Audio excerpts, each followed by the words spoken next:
Gaillard de ta barbe, dis-leur don't panique. Musulmane de ton voile, dis-leur don't panique. Banlieusard de ta ville, dis-leur don't panique.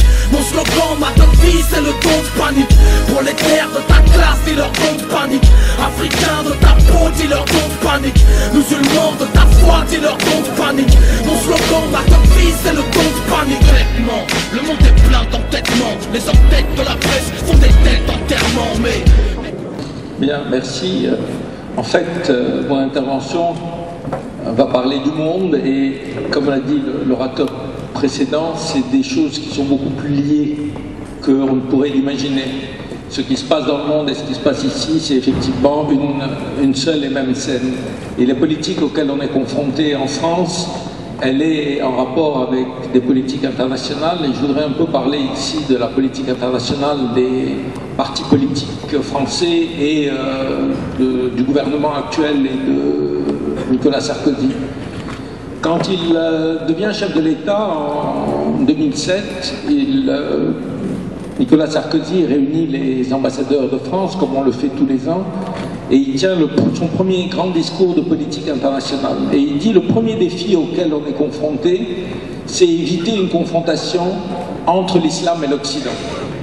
Et il rajoute, ce n'est pas la peine d'employer la langue de bois. Cette confrontation est voulue par des groupes extrémistes tels qu'Al-Qaïda, qui rêvent d'instaurer de l'Indonésie au Nigeria un califat, rejetant toute ouverture, toute modernité, toute idée même de diversité. Si ces forces devraient atteindre leur sinistre objectif, c'est-à-dire la création d'un califat, nul doute que le XXIe siècle serait pire encore que le précédent. Et alors, pour éviter cette terrible perspective qui nous attend tous, chacun peut le voir, la création d'un califat, il dit qu'il faut aider dans chaque pays musulman les forces modérées. Et il rajoute, pour qu'on sache bien qui sont les forces modérées, l'évolution de pays comme le Maroc, l'Algérie, la Tunisie, la Jordanie, l'Indonésie témoignent, malgré des différences importantes, de l'existence d'un mouvement des sociétés encouragé par les gouvernements. Le gouvernement tunisien, algérien, marocain, comme chacun sait, encourage en 2007 une évolution vers la démocratie. Mais ce qui est le plus important dans ce discours, c'est que pour la première fois, un chef de l'État français utilise dans son discours le terme d'Occident. C'était un terme qui avait été banni par la diplomatie gaulliste, parce qu'il était à l'époque considéré comme une espèce d'alignement sur les Américains. Là, pour la première fois, on a un chef de l'État qui, à différentes reprises, dit clairement « nous sommes une partie de l'Occident ». Et il va prononcer, je crois, 7 fois le terme durant son discours, et je crois que c'est très important parce que l'arrivée de Sarkozy n'est pas un tournant vraiment de la politique internationale du gouvernement français, mais je dirais une concrétisation d'évolutions qui ont déjà eu lieu avant et qui prennent corps avec lui, c'est-à-dire nous sommes, la France, le gouvernement français, partie du monde occidental. Et comme ce monde occidental n'a plus à faire face à un défi communiste ou au camp socialiste qui justifiait à l'époque le terme cette alliance occidentale, il faut trouver un nouvel ennemi. Et ce nouvel ennemi, évidemment, malgré tout ce que Sarkozy dit en son introduction pour expliquer qu'il faut éviter le clash entre l'islam et l'Occident, cet ennemi, c'est l'islamisme, alors présenté évidemment pas comme les musulmans, l'islamisme radical, Al-Qaïda, etc. Et dans ce discours aussi, il dit quelque chose de très important, qui a des conséquences importantes. Il dit « Nous sommes une partie de l'Alliance Atlantique ». Et vous savez que c'est sous la présidence de Sarkozy que la France va réintégrer le commandement militaire intégré de l'OTAN. Et qui a un geste très important, plus symbolique que réel, parce que la France s'est déjà largement rapprochée de l'OTAN, mais qui dit très clairement « Nous sommes une partie de cette alliance atlantique » et Sarkozy utilise le terme « c'est notre alliance ». Et nous en sommes partis. Je répète, c'est quand même quelque chose d'assez étonnant quand on sait que l'OTAN a été créée en principe pour faire face à la menace soviétique ou à la menace communiste. Là, on a l'acceptation de l'OTAN comme un instrument militaire des politiques occidentales. Et ces politiques occidentales, elles font face, comme il dit, à un certain nombre d'ennemis et un certain nombre de menaces.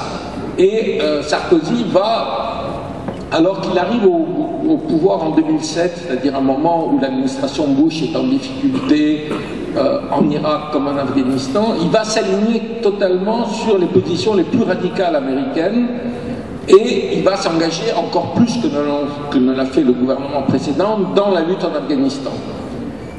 Comme vous savez, l'envoi de troupes en Afghanistan a été décidé par un gouvernement socialiste, le gouvernement Jospin, mais Sarkozy va encore accentuer cette intervention avec quand même une dimension idéologique qui, moi, me semble, je dirais, presque plus grave que le fait d'envoyer 500 soldats de plus, c'est de dire nous combattons là-bas parce que si nous perdons là-bas, les guerres viendront chez nous dans nos banlieues. Et c'est dit explicitement, c'est-à-dire l'Afghanistan est la pointe avancée de notre combat contre l'islamisme radical. Et cette liaison qui est faite entre la politique internationale de la France et les combats menés par la France au niveau international et ce qui se passe dans nos banlieues, évidemment contribue à criminaliser l'islam et à en faire une menace importante. Et dans le conflit israélo-palestinien, qui est le deuxième grand thème de l'intervention de Sarkozy, on voit la même évolution.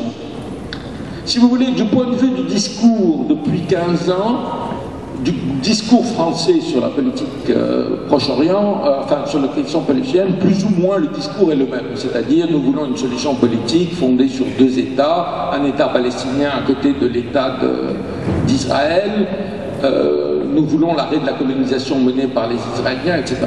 Mais il y a deux différences fondamentales, une au niveau concret et l'autre au niveau idéologique. Au niveau concret, c'est nous sommes pour la création d'un État palestinien contre la colonisation, mais en même temps, nous allons développer une relation bilatérale avec Israël comme si la colonisation et l'occupation n'existaient pas. Et ça, ce n'était pas le cas il y a 10 ans. C'est-à-dire que jamais la coopération bilatérale entre le gouvernement français et le gouvernement israélien n'a été aussi forte dans tous les domaines, y compris sécuritaire, y compris militaire, ce qui est en rupture totale avec la position de la France gaulliste prise en 1967.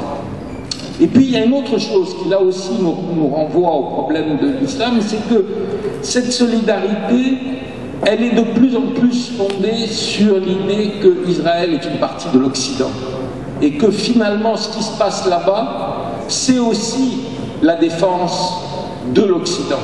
Alors on ne le dit pas de manière aussi explicite, c'est plutôt les forces de la droite, la nouvelle droite populiste en Europe qui le disent, mais ils disent la même chose, c'est-à-dire si Israël tombe, demain les guerres viendront dans nos banlieues. Ce qui veut dire, ce qui est une manière de créer un lien entre ce qui se passe en Palestine et Israël et ce qui se passe dans nos banlieues. Alors aujourd'hui, la politique internationale n'est pas comme dans toutes les campagnes électorales, elle n'est pas au centre des débats. Il y a, il faut le dire malheureusement, un assez grand consensus du point de vue, en tous les cas, des deux grands partis politiques, puisque personne ne met en cause ni le soutien de plus en plus marqué à Israël, ni le fait qu'on est partie prenante de l'OTAN et que personne ne parle d'une chose qui devrait être évidente pour tous, c'est qu'il faut dissoudre cette organisation, qu'elle n'a plus de raison d'être, à supposer qu'elle en ait eu du temps de la guerre froide. Aujourd'hui, elle ne représente rien, sinon un instrument d'intervention qui permet aux pays les plus puissants d'intervenir militairement dans le monde. Donc malheureusement, sur ces questions qui ne sont encore une fois pas en débat, il y a un consensus des deux grands partis politiques et c'est inquiétant. Mais je voudrais terminer en disant que ce qui me semble le plus important dans ces évolutions qu'il y a eu depuis une dizaine d'années, c'est justement cette manière de présenter les questions internationales et le monde à travers ce prisme de l'islam, de l'islamisme radical, de dire que la première menace à laquelle on est confronté, c'est Al-Qaïda. Je dirais ce qui est quand même, je veux dire, si on parle en termes de bilan humain, d'action, etc., ça apparaît complètement disproportionné, mais ça crée un climat, et un climat qui, d'une certaine manière, un climat international qui, d'une certaine manière, s'articule avec le climat en France, et qui crée une espèce d'idée, ils nous menacent, ils sont partout, ils sont en Afghanistan, ils font des actes de terreur en Afghanistan, ils font des actes de terreur en Palestine, et ils font des actes de terreur dans nos banlieues. Et ça, c'est quelque chose d'extrêmement pernicieux et qui influe évidemment sur toute la situation politique. Mais je terminerai en disant que ces questions de politique internationale sont des questions qui nous concernent. Et elles ne nous concernent pas seulement à travers le prisme islam et de lutte contre l'islamisme. C'est l'intervention des pays les plus puissants dans le monde, leurs interventions militaires, leurs tentatives de déstabilisation des régimes dans un certain nombre de pays en Amérique latine. Aussi, ça nous concerne bien que l'islam ne soit pas là. Aujourd'hui, on assiste à quelque chose, à mon avis, qui est vraiment un mouvement historique, qui est important, qui est une espèce de basculement du monde avec l'émergence de la Chine, de l'Inde, du Brésil. Je dirais la première fois depuis 2 siècles que le centre de gravité de la politique internationale n'est plus le monde occidental. Et je crois que c'est quelque chose de très positif. Mais c'est une bataille qui est une bataille complexe, qui va prendre du temps. Les États-Unis, les puissances occidentales restent pour très longtemps encore les puissances dominantes. Mais ce mouvement, d'une certaine manière, doit nous rendre assez optimistes sur les possibilités de contrer ces interventions. Et quand vous voyez, il faut le dire quand même, parce que tout n'est pas noir, l'échec total des Américains en Irak, bien que cet échec est payé par le peuple irakien et que la reconstruction de l'État irakien mettra encore des décennies. Ou quand vous voyez l'échec total des politiques occidentales en Afghanistan, dans 2 ans, je peux vous le dire, ils vont quitter l'Afghanistan, ils n'auront rien gagné, le gouvernement Karzai qu'ils ont mis en place ne tiendra pas 3 mois, et tout le monde le sait. Donc ces échecs montrent quand même que malgré cette domination militaire, les choses ne sont pas faciles, et que justement le combat qui se mène aussi à l'échelle internationale et qui dépasse le cadre des pays musulmans, qui regroupe les pays africains, de l'Amérique latine, y compris les mouvements sociaux qu'il peut y avoir en Europe, me semble être quand même pour nous une perspective assez positive et à laquelle nous pouvons prendre part, et que notre combat aussi, pour revenir à le combat que nous menons, que vous menez à Bagnolet, le combat que nous menons en France, il est lié aussi à ces mobilisations internationales dont il ne faut pas sous-estimer, je crois, l'importance objective et leur importance pour nous. Merci.